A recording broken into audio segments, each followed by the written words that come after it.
This is Mark Bruzonsky, and welcome to Mideast Realities. We're at the Adass Israel Synagogue in Washington, D.C., and we're listening to Moshe Aarons. Moshe Aarons is one of Israel's leading politicians. He's been the defense minister, the foreign minister, the ambassador to the United States, and he represents the Likud party. One of the myths, of course, is that the Likud party and the Labor Party are two very different parties with very different principles and outlooks. The reality of the situation is that the current prime minister and the current foreign minister of Israel, Yitzhak Rabin and Shimon Peres, have in fact served in Likud governments, with Rabin in fact being the break-their-bones defense minister for Yitzhak Shamir, the last Likud prime minister. Anyway, we've been listening to Moshe Aarons give his talk. He'll be concluding his talk in the next few minutes, and then he'll be taking questions from a panel of journalists, friendly journalists, and a panel and some questions from the audience. Let's listen in. Indeed, Moshe Aarons will surely be trying very hard tonight to mask the realities of today's Middle East. So I'll occasionally try to interject a few correctives of my own as we go. As many of you in the audience probably know, and certainly as everyone in the panel knows, since 1967, that's now, 27 years, every important visitor to Israel was taken up to the Golan Heights in order to be shown, in order that he should see with his own eyes that this was an area that was absolutely essential to Israel's security and that Israel could not give up. And invariably, maybe with very few exceptions, even some high officials of the U.S. administration who made that trip, some refused to make the trip, would say after seeing for themselves, don't give up an inch. This is an area that we really cannot afford to give up. You may have heard that the Israeli foreign minister, now under Mr. Peres' stewardship, has recently given instructions that visitors are not to be taken to the Golan Heights anymore. So on that, I say that's a concession that we should not make. And if the Syrian dictator will not make peace with us unless we do make that concession, I say so be it. The Israeli border with Syria has been a quiet border ever since 1967, and it's been a quiet border because Assad knows how strong Israel is, and that any attempt by him to start a war would lead to his defeat. Not because he has or does not have an agreement, but because he respects, or because he has a certain perception of Israeli strength, which may change for the worse if we lose control over the Golan Heights. The second issue that I think is relatively easy to address, certainly for me, and I think for most Israelis, is the Gaza Strip. I say good riddance to bad rubbish. It's a good thing we're out of there. We don't need it. It's not of great strategic importance to Israel. There are 1 million Palestinians living there in squalor under terrible conditions, a breeding ground for terrorism. It's not a problem that we can solve. If the international community of nations, if the Arab countries that have money like Saudi Arabia realize that this is a problem that needs to be attended to, they should go at it. It's not something that we can handle. And I think that sooner or later, even the present Israeli government will come to the conclusion that they must seal off that area, and that with all the goodwill that we may have to help the economy of the Palestinian population living in Gaza, and the particular interest that Mr. Rabin and Peres have to shore up Yasser Arafat in Gaza by helping him economically, the population of Israel simply will not be prepared to risk the lives of our civilians in the center of our cities or on our buses in order to provide economic assistance to the Palestinian population there. So that presumably is the easy part. Nothing in the Middle East is easy. But as compared to the third element, and I think probably that's the one that you addressed, and that's the future of Judea and Samaria. And that's hard. That's hard. And I would preface whatever I want to say on the subject by something that I think is important to recall and nevertheless frequently forgotten. Not all problems have solutions. As a matter of fact, I think that probably the list of problems in this world that have no solutions is considerably longer than the list of problems that have solutions. Now, that's true in mathematics, but maybe especially true when it comes to human relations and the relations between peoples and the resolution of conflicts. So starting with an assumption that here's a problem, and it is, in this case the problem of the Palestinian population in Judea and Samaria. And all we need to do is to identify that solution. And if we haven't done so, then there's something wrong with us. And if we don't accept some suggestion as being the appropriate solution, then there's something wrong with that. With us, I think, is a basic mistake. There is a almost intractable problem here, in the sense that in Judea and Samaria there are today living 1 million Palestinians.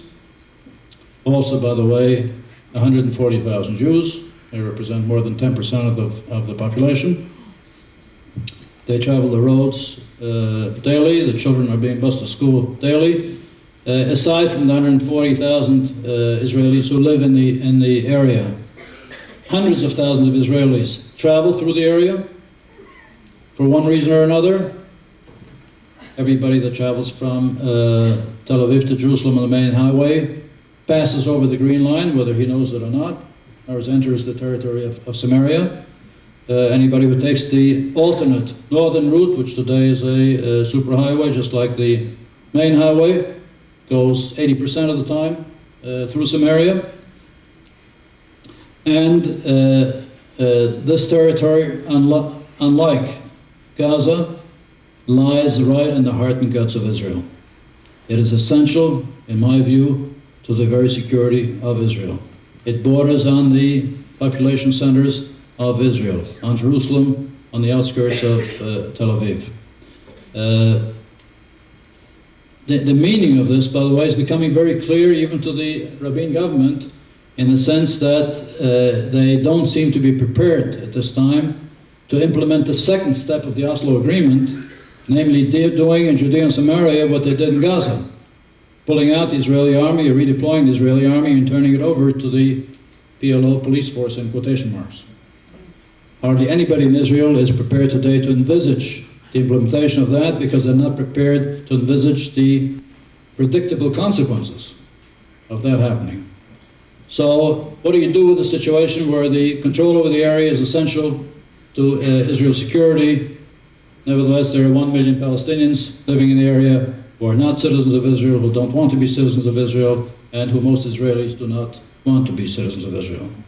I have no quick solutions to that. I think it's a problem that needs to be worked, with attention being given to the plight of the Palestinian population, to their aspirations, but in no way neglecting the security needs of the State of Israel.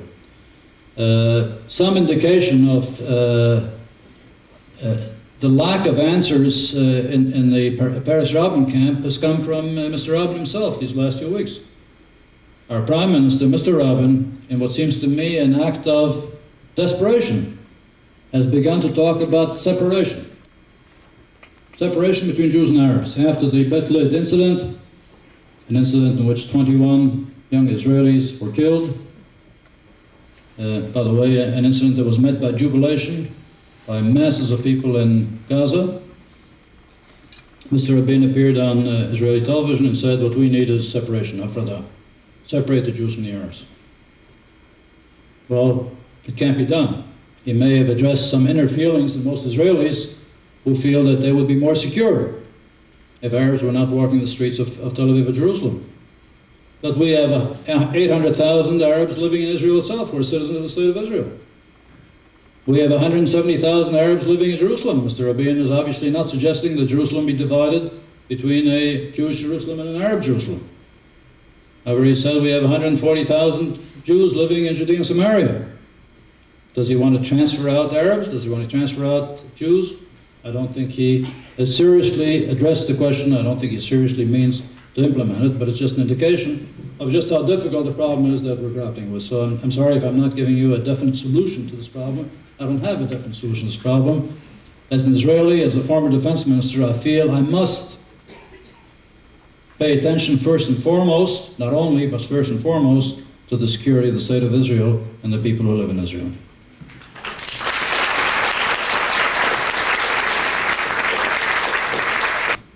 I think the other people on our panel, there's no particular order.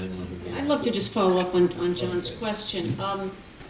And this has to do with, in the interim, I mean, in the near future, if separation is the answer, then what do you think should be the modus vivendi between Israelis and Palestinians? For instance, if you were advising Prime Minister Rabin right now, who is going to be Prime Minister within another year, I mean, what should he do right now, both in the negotiations itself, the whole Oslo process itself, and in terms of just day-to-day relations between Israel and Palestinians? Well, at the risk of repeating myself, I think the Gaza Strip should be sealed Yes. off. I know that that's difficult, it's tragic for the population living there, but I really see no other alternative. I think as regards Judea and Samaria, it should not be turned over to the Palestinian police force. I think that would have tragic consequences. I hate to predict the worst, but it's bound to lead to a tremendous increase in terrorism and victims of terrorism, and will probably stall the whole peace process for an extended period of time. So that's a problem that I think simply needs to be worked, and time has to be given to work things out there. And as regards the Golan Heights, But for instance, you have said that you don't think Yasser Arafat, and certainly has not been elected by the people on the ground. How might an Israeli government engineer the circumstances in which an election could be held when, as I understand it, the Palestinians refuse to hold elections, or the PLO certainly refuses to stand behind any elections as long as the police force is there? I mean, there's this sort of stalemate. I think that's probably not the real problem, and if the fact that, say, the Israeli army has a presence in the area, and I think if for the moment you ask yourself the question, if elections were held amongst the Palestinian population, under what circumstances would they be free and democratic, or more free and democratic? In the presence of the Israeli army, or would the Israeli army pulled out? I think the answer is incontestable, in the presence of the Israeli army. As a matter of fact, if the area is turned over to Mr. Arafat, I think we can guarantee that these elections will not be free and democratic elections. The Arab world generally doesn't have a tradition of free and democratic elections, and Mr. Arafat certainly has no experience, and I think no desire in carrying out free and democratic elections. So that's not really the obstacle. The obstacle to having free and democratic elections is Mr. Arafat and the Hamas, the fact that there are elements amongst the population, organized elements in the population, who terrorize the population. During the period that I was defense minister, I tried to move the area towards holding elections because, as I pointed out in the peace initiative which I authored as foreign minister, we wanted to negotiate with the elected representatives. And the problem that I faced in bringing about democratic elections was that people were afraid. People were afraid to be candidates. I would talk to intellectuals. There are lots of bright people with leadership potential amongst the Palestinian population, and I would say to this or that man and woman, would you be ready to be candidate? And he would say, no, I'm afraid my wife won't let me. They're going to kill me. And it is that problem, which is not at all easy to overcome, but it is that problem that has to be overcome in order for elections to be held, which I think are an essential element in moving the peace process forward. Now, any encouragement that's given to the PLO, such as the encouragement that was given by the Bush administration to the PLO at a time when we were trying to move towards elections in the area, of course makes the holding of elections difficult, if not impossible. Because when people in the area, when Palestinians on the ground see that Arafat and his people are getting support from the government of the United States, why should they stick their necks out to run an election? Likud had its hopes pinned for the longest time on King Hussein. He came through, but too late for Likud. And you, I think, had trouble defining, and maybe you didn't want to define, what these elections would lead to, because on the one hand, you spoke of Israel, I mean the government, the Likud government, spoke of keeping Judea and Samaria. On the other hand, doing something to give Palestinians an expression of autonomy. Having seen what you've seen now, where would those elections lead? Those people are still citizens of Jordan. Do you see some sort of a division on a loan plan? Do you see the Palestinians, just having municipal control, but Israel retaining sovereignty? Can you look down the road a little bit, again, seeing Likud coming back, which doesn't seem impossible? Seeing Likud coming back, and again, you'll be calling for elections, and the question is going to hit you right smack up front. Elections to do what? The primary point of elections, in my view, was and continues to be electing representatives of the population with whom we can negotiate. And as I said before, if it turns out that the elected representatives do not want to negotiate or do not want peace with Israel, then that, to some extent, will simply be an affirmation of the facts that exist on the ground, that the population is simply not ripe to make an agreement with us. But you mean peace without statement? Pardon? You clearly mean peace without statement. Well, so now you're asking me, what if it turns out that the elected representatives are prepared to sit down and negotiate with us? What would be the final results of those negotiations?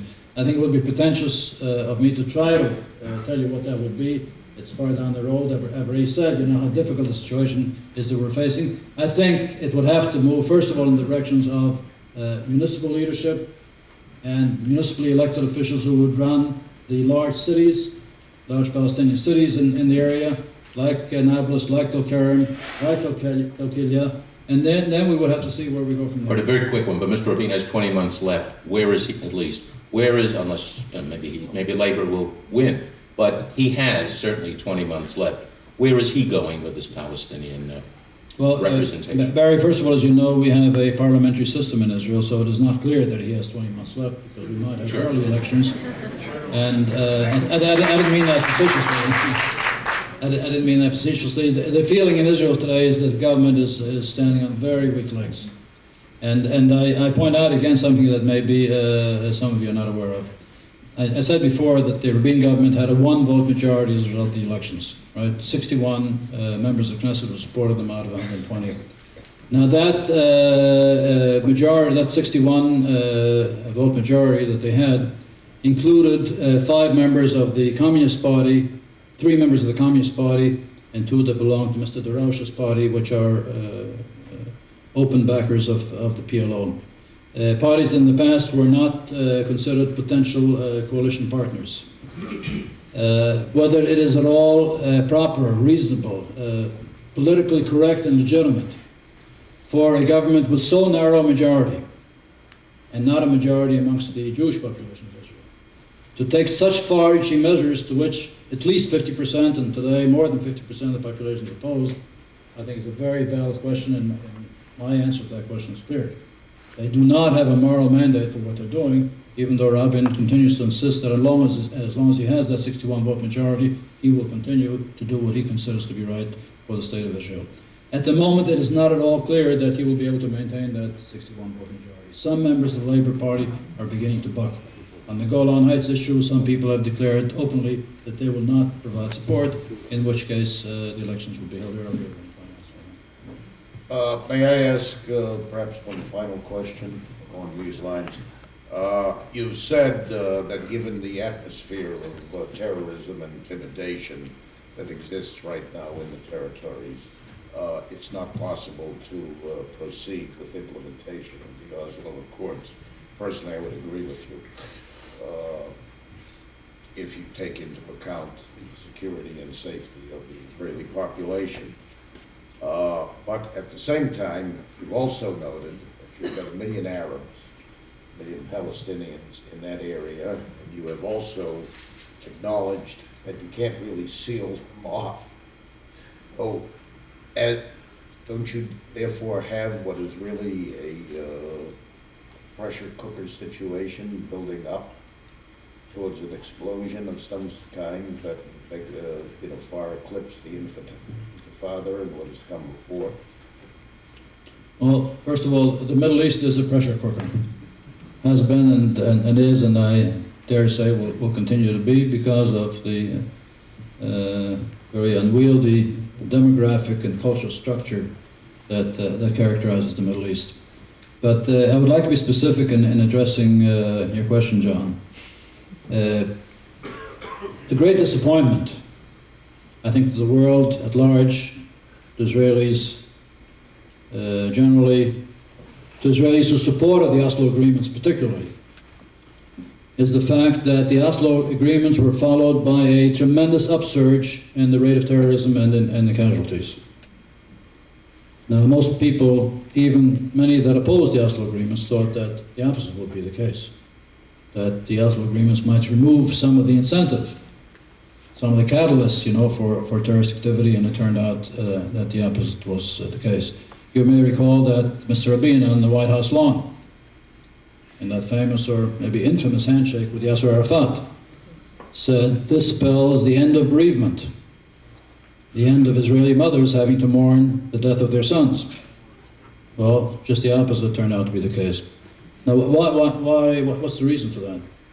And I would say in very concrete terms, I don't presume to know all of the answers to that terrible development, but in very concrete terms, the Israeli army moving out of Gaza, in effect, brought about, in large measure, if not totally, the loss of intelligence that was available to us on the organization of terrorist activities in the past.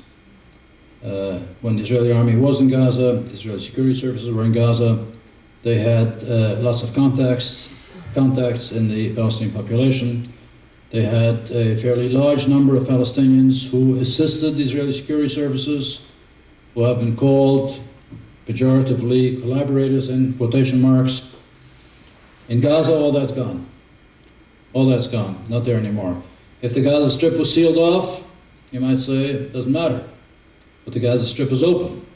And it's in the Gaza Strip that these terrorist attacks, at least the recent ones, have been engineered, and the people have been recruited and trained and sent out to do the suicide bombing. I think that is probably the major reason for the upsurge in terrorism. We've lost the control, the degree of control that we had. We didn't have 100% control, but the degree of control that we had, or a large part of the degree of control that we've lost. And this is the reason why even supporters of the Oslo Agreement, I think including Mr. Rabin today, don't dare to envisage doing the same thing in Judea and Samaria. Because if now in areas bordering on the municipal boundaries of Israel's major cities, we were to lose that same kind of control and lose all access to intelligence that might give us advance warning of organization of terrorist activities, then we hate to imagine what the results are likely to be.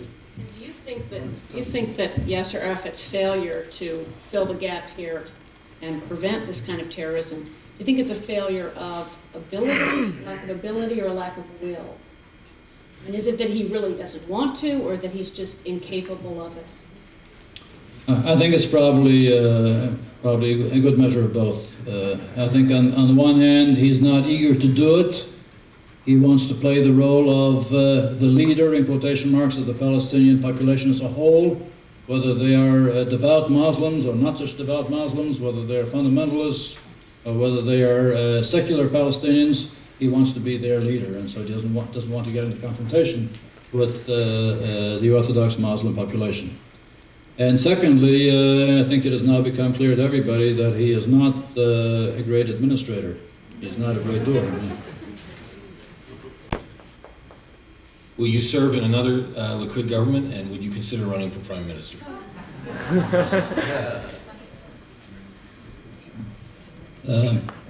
I believe in service. I don't believe in servitude. I didn't believe I deserve a life sentence. I think 18 years in the political arena in Israel, which is pretty tough. Of course, it's been a great privilege, but I think that's enough. I'm on my 7th career now. Mr. Ahrens, this is not a question. I rise because there's a synagogue in which I grew up and I observe the outside here twice a year. And I'm shocked by one of your remarks referring to the people who live on the Gaza Strip. You said good riddance to bad rubbish. That statement implies a sense of superiority on the part of Israeli Jews, vis-a-vis Gaza Arabs. These are people who've lived in that area ever since the war, who've lived in poverty, who are very essentially lumped as victims, as refugees. And sir, for you to refer to these people as rubbish, I think is highly offensive. Well, we had a procedure for asking questions at any event. I'll certainly give.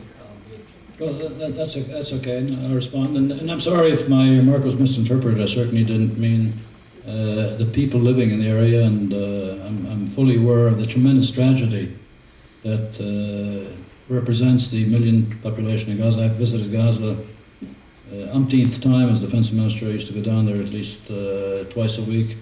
Did whatever I could to alleviate the situation, which in the final analysis was really very little. What I meant was that it's a big burden on Israel, and it's something that we cannot handle. It's much too big on us.